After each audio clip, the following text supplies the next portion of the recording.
Hello viewers, ముందుగా ఈరోజు మీ అందరికీ కూడా దీపావళి శుభాకాంక్షలు. ఈ దీపావళికి నేను చేసిన మగదల్ బనారస్ రెసిపీ ఎలా చేసుకోవాలో చేసి చూపిస్తాను.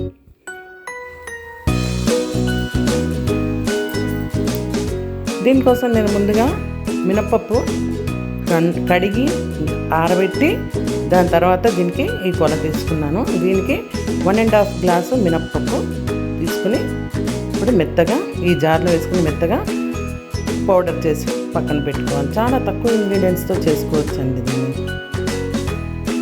1.5 గ్లాస్ తీసుకుంటున్నాను.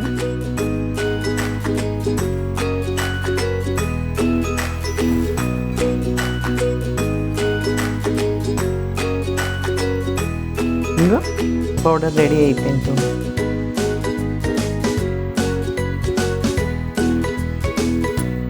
ఏ గ్లాస్తో అయితే కొల తీసుకున్నామో మినప్పప్పు, అదే గ్లాస్తో సగం నెయ్యి.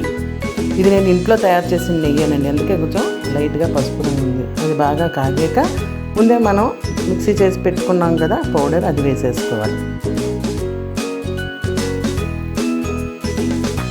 దాన్ని బాగా ఉండలు లేకుండా పొయ్యి మీద ఉండగానే దీన్ని చక్కగా ఇలాగా కలిపేసుకోవాలి. అలా కలుపుతూనే ఉండాలి, లేకపోతే అడుగంటేసి పాడైపోతుంది.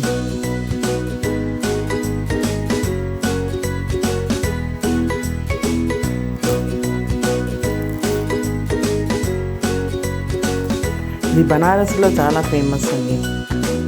చూడండి, బాగా కలిపాక ఇలాగైపోయింది చూడండి చక్కగా. ఇప్పుడు దీన్ని స్టవ్ ఆఫ్ చేసి పక్కన పెట్టేసుకోవాలి. బాగా ఒక అరగంట దాకా దాన్ని ఇలా పక్కన పెట్టి అదే మిక్సీ జార్లోనే అదే కొలతోని గ్లాసు నిండా షుగర్. తీపి ఎక్కువ కావాలనుకుంటే కొంచెం ఎక్కువ కూడా వేసుకోవచ్చు. మెత్తగా పౌడర్ చేసి పెట్టుకున్నాం. షుగర్ది కూడా చాలా మెత్తగా వచ్చింది. ఇప్పుడు అరగంట సేపు ఇది బాగా చల్లారిపోయింది చూడండి. చల్లారాక దీన్ని ఒక ప్లేట్లో వేసేసుకోవాలి.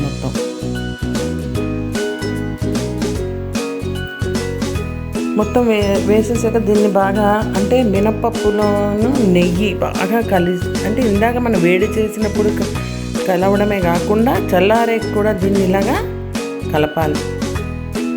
మినపప్పుకి నెయ్యి బాగా అంటుకుంటుంది. అయితే నేను ఇక్కడ ఇంట్లో చేసిన నెయ్యి వేసినందుకు కొంచెం పసుపుగా ఉంది, కానీ ఇక్కడ ఇది మామూలుగా అయితే తెల్లగా ఉంటుంది. చూడండి, నేను కలిపింది నా బలం సరిపోలేదు, అందుకని మా అమ్మాయిని కూడా కలపమంటే తను కలుపుతుంది.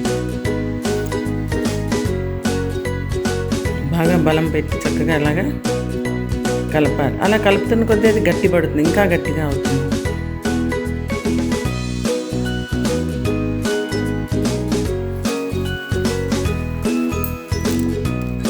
ఇందులో కాల్షియం కూడా బాగా ఎక్కువగా ఉంటుందండి. పిల్లలు చాలా ఇష్టంగా తింటారట.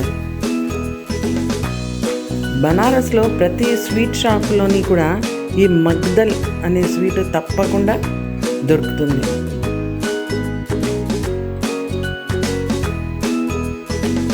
కలుపుతున్న కొద్దీ గట్టి పడుతుంది.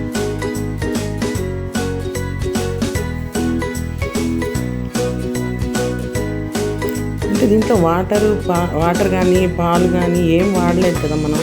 అందుకే ఈ స్వీట్ 8 కంటైనర్లో పెట్టామనుకోండి, ఒక 3 నెలల వరకు కూడా నిల్వ ఉంటుంది. అదే ఎక్కువ చేసుకుంటే.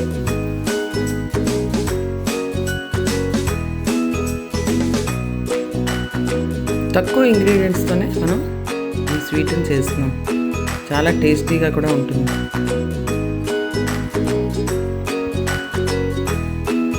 చూడండి, ఇప్పుడు 1 టేబుల్ స్పూను ఇందులో యాలక్కాయ పొడి కలిపేసుకున్నాం. ఇందాక గ్రైండ్ చేసి పెట్టుకున్న షుగర్ పౌడర్ అది కూడా వేసేసి మొత్తం కలిపేసుకోవాలి. వేడి చేయట్లేదు అంటే మనం పొయ్యి మీద పెట్టి వేడి చేయట్లేదు కదా, అదొకటి. వేడి మీద కూడా అంటే ముందరే నెయ్యి మినపప్పు పౌడర్ అంతా వేసాం కదా, అది వేడిగా లేదు. ఇంకా ఈ షుగర్ పౌడర్ వేసినందుకు అసలు కరగకుండా గట్టిపడుతుంది. ఇంకా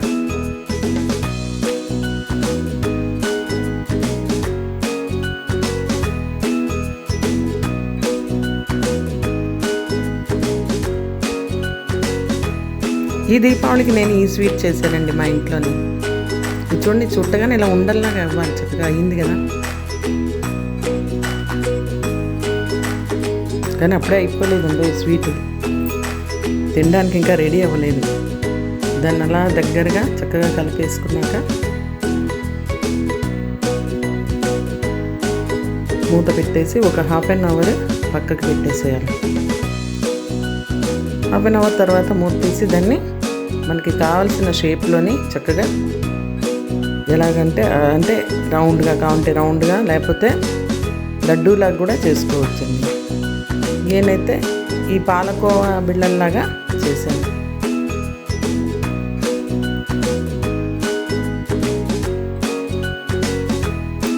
అలాగే మొత్తం కలిపి పెట్టుకున్న ఆ స్వీట్ అంతా కూడా ఇలా ఒకదాని తర్వాత ఒకటి ఇలాగా బిళ్ళల్లాగా చేసేసి ఆ ప్లేట్లో పెట్టేసుకున్నా.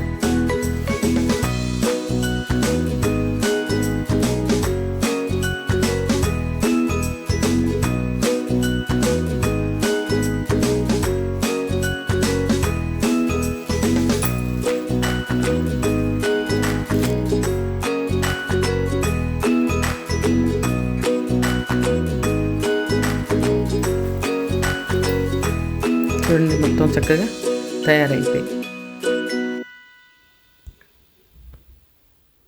నేను ఈసారి ఈ స్వీట్ చేశానండి. మీకు కనుక ఈ రెసిపీ నచ్చినట్టయితే తప్పకుండా లైక్ చేయండి, మీ ఫ్రెండ్స్కి ఫార్వర్డ్ చేయండి. వీలైతే మీరు కూడా ఇలాగే ఈ రెసిపీ చేసి అది టేస్ట్ ఎలా ఉందో కామెంట్ రూపంలో తెలియచేయండి. దీన్ని నేను ఇలాగ డ్రై ఫ్రూట్స్తో గార్నిష్ చేశానండి. మొదటిసారి చూస్తున్న వాళ్ళు తప్పకుండా సబ్స్క్రైబ్ చేసుకోండి, లైక్ చేయడం మాత్రం మర్చిపోకండి. ఇంకొక మంచి రెసిపీతో మీ ముందుంటానండి. అంతవరకు బాయ్ అండి.